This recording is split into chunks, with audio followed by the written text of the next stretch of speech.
Hey, welcome. Have you ever wondered how a company goes from just a big idea to actually getting a package delivered right to your door? Well, it really all comes down to one powerful word: strategy.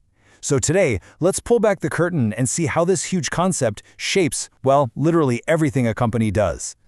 Really think about it for a second. Why can you go to one store and grab a t-shirt for just a few bucks, but another store sells a high-tech branded version for 100? Or, why does one delivery service promise the absolute lowest price while another one guarantees they'll get it to you in the next hour? Well, the secret to all of this lies in what we're going to call their big plan. See, behind every single successful company, there is a carefully crafted long-term game plan, and that plan dictates every single move they make, from the highest level meetings down to the delivery van on your street.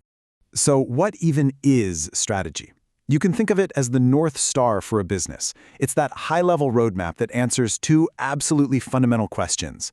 First, where are we going as a company? And maybe even more importantly, how are we actually going to win when we get there? Now, this is a really important distinction to make because it clears up a super common point of confusion: the difference between strategy and tactics. Strategy is the what. It's the big, long-term plan that spans years. Tactics, on the other hand, are the how, the short-term, daily actions you take to make that plan happen. To put it another way, strategy is deciding to win the war. Tactics are all the individual battles. So, where does a big plan like this even begin? Well, it all starts with a single, powerful idea: the company's mission. And a real mission statement isn't just some fluffy corporate jargon. No, a proper one is a really precise declaration of purpose. It has to clearly state three things: exactly what the company sells, what special tech or skills it's using, and where in the world it plans to operate. This basically defines the entire playground for the company. Okay, so once the mission is set, it's time to draft the architect's plans for the business. This is where you create the actual blueprint for success. And this diagram here does a brilliant job of showing the whole process. Think of this flowchart as the master blueprint. It shows how a company's super broad goals, like say profitability, get broken down step by step into an organizational plan, then into a supply chain plan, and finally into the specific day-to-day tactics that people are actually executing. So let's break that down. Building this blueprint really comes down to three key steps. First, you have to analyze the world around you: your competitors, your customers, the whole market. Second, you got to look inward and be brutally honest about your own capabilities. What are you really good at? And third, you bring it all together. You find that sweet spot where what the market wants lines up with what you can actually deliver, and that's where you set your objectives.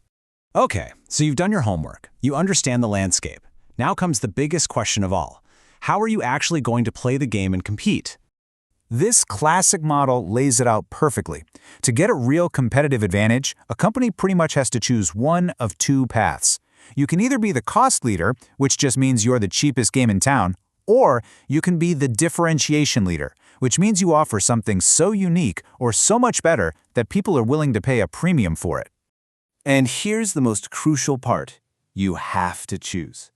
Companies that try to be everything to everyone, both the cheapest and the most unique, they almost always get stuck in the middle. It's like they have no clear identity. They aren't cheap enough for the bargain hunters, and they aren't special enough for the premium buyers. And as a result, their performance usually tanks. But look, a strategy on a piece of paper is totally useless until you actually put it into action. And this is where the supply chain comes in. It's the engine that turns that blueprint into a physical reality. This might sound like a bit of a weird question, but it gets right to the heart of the matter.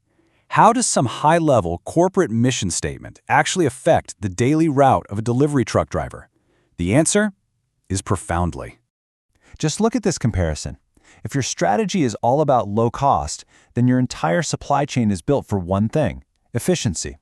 You're going to use slower, cheaper shipping, have fewer but massive warehouses, and offer pretty basic service.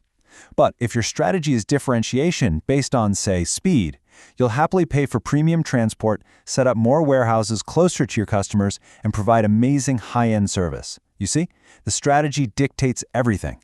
And another huge decision that comes straight from the strategy is whether you insource or outsource your logistics. Do you build your own warehouses and buy your own fleet of trucks? Or do you just outsource the whole thing to a specialized third-party logistics company, a 3PL who can do it all for you? There's no right answer here. It completely depends on your big plan. So how do you know if your plan is actually working? Simple. You measure it. Companies use what are called key performance indicators, or KPIs, to track everything. Things like on-time delivery, whether products are in stock, how accurate the orders are, and the condition the package arrived in. This is basically the supply chain's report card. Of course, we all know that no plan is perfect. A truly great strategy also has to account for risks and all the unexpected things life throws at you. And believe me, the real world is full of risks. They usually fall into 4 big buckets. You've got technology risks, like when your ordering system suddenly crashes. There are sociopolitical risks, like an unexpected trade war. You've got operations risks, like a fire at a factory. And of course, there are natural risks, like a hurricane shutting down a major port. A really resilient strategy plans for all of this. And a huge challenge today is sustainability. It's just not optional anymore. Companies now have to bake environmental responsibility right into their core strategy, which means constantly trying to balance reducing their carbon footprint with the need to stay profitable. You know, this quote really says it all perfectly. A great strategy isn't just about dreaming big. It's about finding that perfect, delicate balance between a grand ambition for the future and a really honest understanding of what your company is actually capable of doing right now. So, I'll leave you with a final thought. The next time you're out shopping, I don't care if it's for a cup of coffee or a new car, just take a second and look closer. Ask yourself, is this company trying to compete on price, or are they trying to be totally unique? Because now that you know the signs, I bet you can see that big plan working right there behind the product in your hand.